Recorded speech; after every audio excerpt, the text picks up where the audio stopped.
mo ti wo. Òun náà ni eléyìí. Coverage.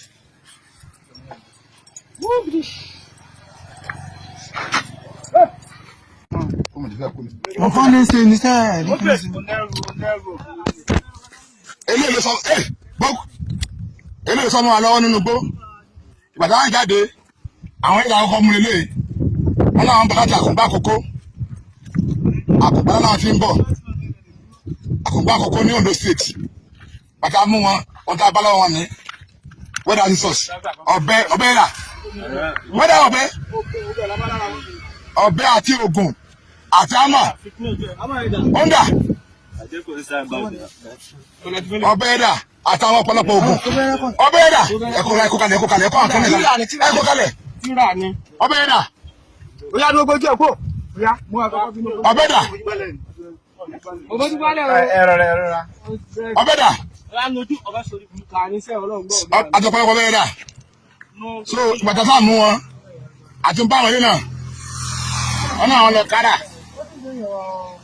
gbogbo wọn pátá bòrò ni wọn dẹkẹrẹ kò bẹ àwọn bòrò ni wọn bòrò pọnpẹlẹ ni gbogbo wọn báyìí ìrú ẹkùn àwọn ìgbéjú sókè eré ló sọnù àrínú gbó nígbàtàdé adé pọ́ọ̀tì yẹ àdéyà nígbàtàdé pọ́ọ̀tì yẹ eré sọnù àrínú gbó lélẹ̀ tó sọnù àrínú gbó alípàlà express so adúpọ̀lọ́wọ́ lẹ Yorùbá adúpọ̀lọ́ alálẹ̀ Yorùbá ìpè ọwọ́ wa tẹ̀ wọ́n ọwọ́ ìrú ẹkùn security network ẹ̀rọ bàbá Gúsì Sunday Igboho òòṣà kí bàbá pẹ́ o ọwọ́ wa ti tẹ gbogbo wọn báyìí lọ́jọ́ náà àwọn ọmọ ọdọ ẹkùn ní orúkọ ti ní kọmọdántì Adéyìn Máyọ̀wá tí mo jẹ́ kọmọdántì lẹ́gbẹ̀rẹ̀ local government tí mo jẹ́ ọmọ bíbí ìfẹ́ nísìn àwọn ilé àwọn kìnnà àwọn bandits nílé tó wá tó wọn.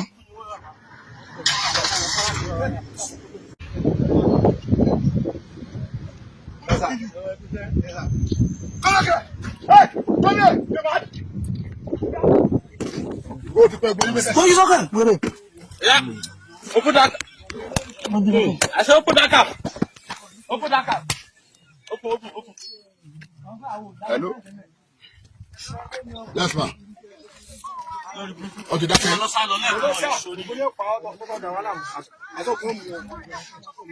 What's the one? Ẹ dáhùn máa jẹ ẹjẹ fún kabalẹ. Mo ti wá sí ẹsẹ.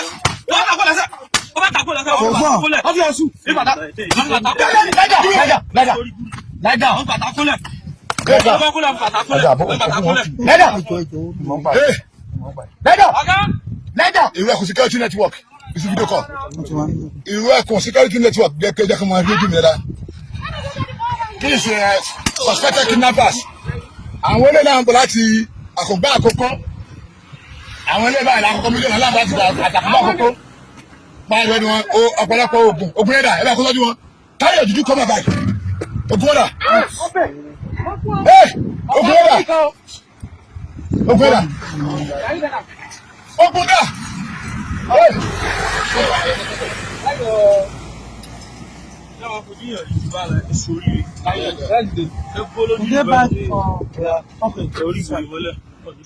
Inú báàgì náà wà. Báàgì náà.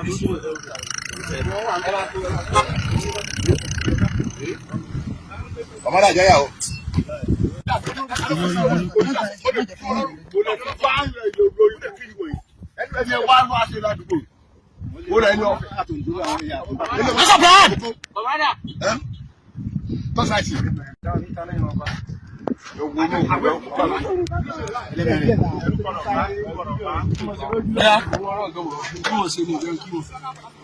Síbi ọ̀bẹ̀rẹ̀ o. Ẹ bá kó ogun ẹ síbẹ̀. Ẹ rí gbogbo ogun tó ń dè máa olórí burúkú ogun tó ń lò tán ló mú náà rèé o.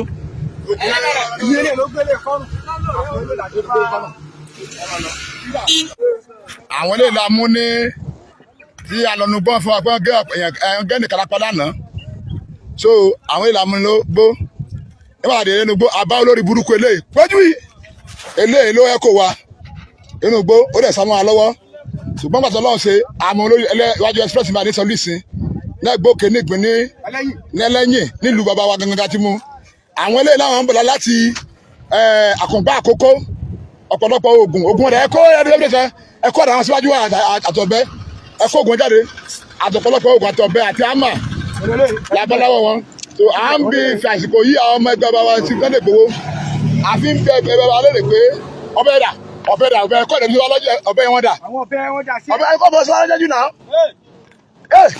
àwọn gbẹ́dà wa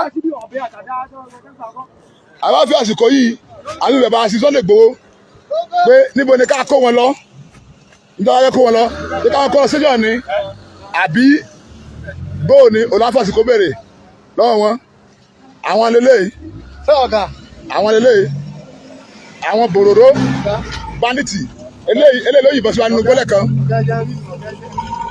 olóyìn báyìí so ìbá wọn kó wọn lọ kí à ń fi àsìkò yìí lọ bàbá sí Sunday Igboho kan sọ fún wa nínú ilé àwọn ọmọ ìlú Ẹkùn lábẹ́ àbá comrade jẹ́nà kọ̀mọ́ láti wà ní Ọ̀ṣun state Olúọmọ Awórò tí mo jẹ́ lára àwọn kọ̀mọ́ láti ẹ̀ tí mo jẹ́ wọn bíbí ilẹ̀ sí Kwara state iṣẹ́ yìí ni ọ̀gá mi ní kí wọ́n ṣe lé Olúọmọ Awórò pé kí n lọ fọ ilé mi mọ́ ṣùgbọ́n adúpẹ́ lọ́wọ́ Ọlọ́run lónìí báyìí pé Nàìjíríà jẹ́ sí eré. Wọ́n